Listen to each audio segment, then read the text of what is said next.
لطفی گفت ماشاءالله گفت خودش تراز گفت سوریش دستون مکرم کرد در چه دنیای آنها میشکر بفهم گفت مگو غلم زب دنیا آنها میشکریه مگو ساکیه بارکی و ساهردایه لیتا چه آنها میشکر مجیرا گفت تو پریق کن مگو کرا دو کلمه گفت در آنها میشاد دو کلمه بشه مگو دو گوهره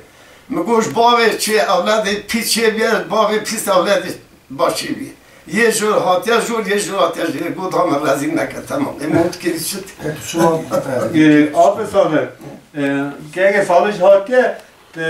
قالت گو اوی هاتو بیه مصطفی خلی حیران از تفجیه رو بشه اتر رو ببیشم یک مستوی بیشنگ بر مستوی بیشنگ بر اوی خال رسول از گد بشه یک شی صوفی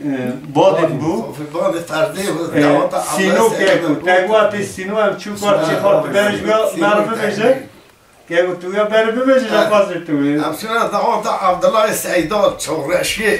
اش فرزه رامه فرزه رامه فضل جانه و تا که گفتن صوفی بانی پردنگ بیشو یالا خزمت تشک یانه شیکر افندی و تا مشون دیتنا اگیت افندی از یه طاقه که گران بیشتر بیشن اوش خیلی من نگوته فقی خالد دنگ بیشه و کیمونشونه مالا رضای خالد آن رو بیفاک اوی تاریخی را و کیف اویه آجا نیسته نه سوریه کی نه سوال سینو تگویم چون ام دعوت ادامون دیوان مالا سیده در گاوکستران کلام که آن ناری گوتن در گاو فرزید گفت امکانت بسکنتونه تدگیر جوته هی ناری گفت مدی هرچا گو سینو خورده گو سینو گو خواهش ارتا من رو سور بده حالی که اول نگولاته روی سور بده گو حنه کریه روی خواهش بردار و تا بن اسکری روی کر کرد داد گو هی و هی منی هی ستار گو قربا بستان مدان دیوار سال گو دانه که گوزانه فران کشکی حال سنت حضرتی پیغمبر حال نخال بل امدان شار قامشه شهره بدان جاستن خواهم دگو صوفی بانی با گوچی صوفی بانی با کلمه